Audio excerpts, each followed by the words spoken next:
Hey guys, welcome to this video lesson about self-control.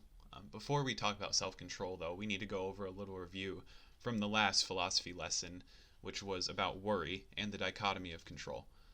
So looking at that, let's take a look at your actions. So your actions are the only thing that you completely control. And then everything else you might have some say in, you might have some influence, but ultimately it relies on something else happening. For example, let's say I've used this before, but let's say I'm planning a picnic. Well, I can plan very well. I can make all the food, I can invite all the people, I can check the weather to make sure it's not going to rain, but ultimately it could still rain. That's not within my control. So even if I can act on something a bunch, there is some element in it that is out of my control, which puts it in this everything else category. But my actual actions themselves are completely within my control. So this difference is called the dichotomy of control. Something is either in your control or not in your control, and it's just determined by if it's your actions and if it's not your actions. But of course, we are not perfect people. So our environments can influence us and we can influence our environments to some extent. So when we add our environments into the picture, we get these sort of layers of influence around ourself. So when we're talking about self-control, let's just go through these layers of influence and see how they can help us. So just starting with self, we can take a look at all the things that self includes. So our self includes our emotion, our mind, our values, our actions, our virtue, and our laziness, of course. So all of these things are completely within your control, ideally. You might be influenced by your environment or like events, which is what we're talking about today. But ultimately, it all comes down to your interpretation of events, which is within your control as well. You just need to learn how to properly interpret events, how to handle things. And specifically about self-control, the most important part is having values. Because how can you have self-control if you're not sure what to enforce, how to act? So I'll do future lessons about different values which are important to learn, but today we're just talking widely about self-control. So one of the main ways we can put ourselves to work, basically, for lack of better words, is to focus on this laziness aspect, because we can control our laziness and just act. And the best way I've been able to do this is by having this question I ask myself. So your brain is really good at justifying its actions. It's very good at procrastinating and justifying the procrastination. So sometimes if you want to do the right thing, you have to start arguing with your brain.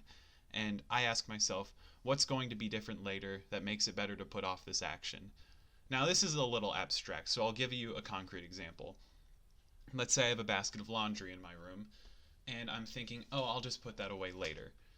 And that's like a gut reaction. That's just how I've been conditioned to react to things like that. So at this point, I need to start arguing with myself. I can say, what's going to be different later that makes it better to put off putting the laundry away? And unless I've got some pressing task, there's usually no rational excuse. And so I put the laundry away. So you have to start arguing with your gut reactions, like controlling your reactions and your emotions and your laziness, and just being like, okay, this is the right thing to do, and make sure there is no possible way you can justify the wrong thing to do. But moving beyond self, let's look at our environments. So just zooming out, get rid of that. Let's look at our close environment. So our close environment is the closest next level of influence. It's where you spend most of your time. So your room, around your family, your closest friends, the culture that you live in, things like that. These are all part of your close environment.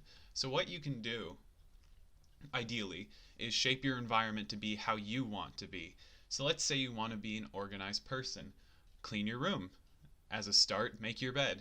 Those things will make a huge difference. It is so hard to be virtuous if you're surrounded by vice, if you're surrounded by laziness, sloth, disorganization. That's just not going to work.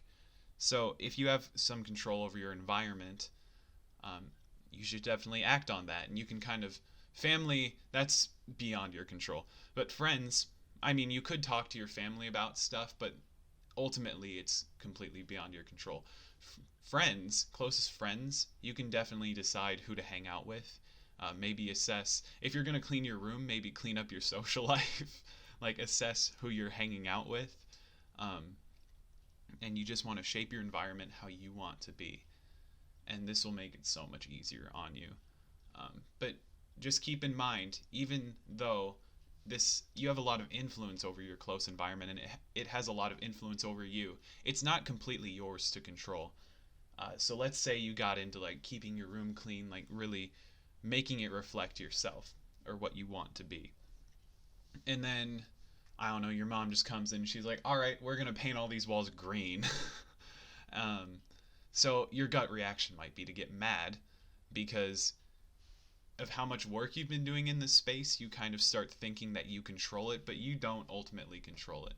So you can protest, of course. You can be like, well, green is not the best color for my walls. I mean, it might be in your room, but not in mine.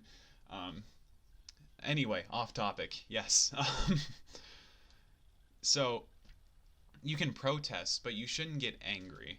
And ultimately, if it ends up not being how you wanted it to be, you can't get angry because it's not within your control. Remember, the only thing you control is yourself. Anything outside of that would be ridiculous to include in yourself. Like the colors of my walls are not part of myself. They're part of my close environment. So kind of put into perspective where these things actually lay in relation to each other. So moving beyond your close environment, let's just zoom out. I love these animations. Let's get into daily occurrences. So daily occurrences just includes the work you do daily, any activities you do, and just anything you come across daily, essentially.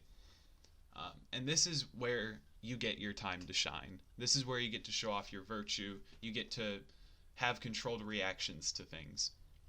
So this is like the best place for self-control. And they also have an influence on you. Like your activities, they can build your character, they can build your personality, your skills. Um, Same thing with school. I would consider, depending on the person, school might be part of your close environment.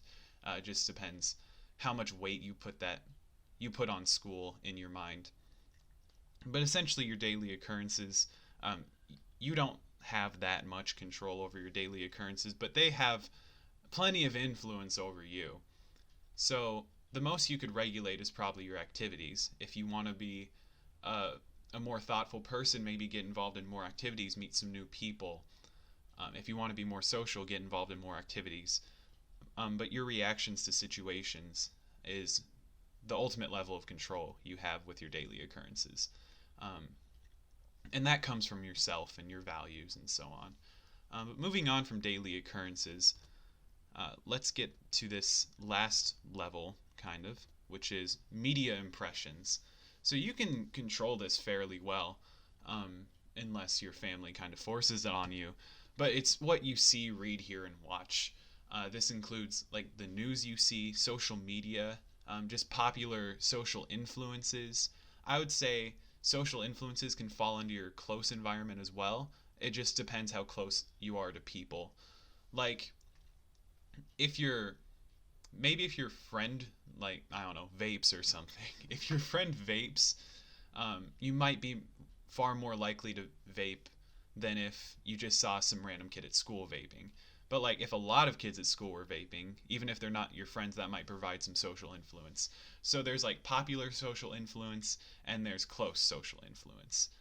But here with media impressions, we're talking about popular social influence, like, I don't know, TikTok. That also falls under social media. So you can regulate these things. Besides, you can't regulate what other people are doing, but you can regulate how much of it you see and how much of it you are around, especially with social media. I would say, honestly, just kind of ditch it. I have YouTube. I have Twitter to like check up on YouTubers. I don't look at it unless I have some express purpose to. Um, and I don't like spend time scrolling through it. I just go look for what I want, and that's it. No like Facebook. That's for old people. No Instagram, none of that. And it's pretty nice because social media, just the internet in general, can be a pretty toxic place, as well as news. Um, it can all be. It can all get pretty toxic and angry. And that will have an impact on you. You can see it all around you. Just what you see, read, hear, and watch um, can subconsciously, not even consciously sometimes, just subconsciously influence what you say and do. So you definitely need to take a look at your media impressions, see if they're making you get angry more, see how much they're influencing your opinions and values, and that can help you control yourself if you get these negative influences out of your life. And beyond media impressions, you have basically everything else, which might influence you in some way, but you definitely lack influence over. Um, so it's in your best interest to not let it influence you a whole lot. Um, and that's completely within your control, like we talked about earlier with the self. So basically, before we start talking about lessons and stuff, you can just value lessons. I mean, you can just take a look at your environment, take a look at yourself, and see what you can do to kind of mold it to be how you want to be. If you want to be more organized, organize your environment. If you want to be less angry, make sure you're not reading angry things constantly. Um, and that might be an issue like with your close environment. If like you have a family member who's always angry, that's out of your control. But once you recognize that, you can just push it out. Like, okay, I'll focus on something else that is somewhat in my control.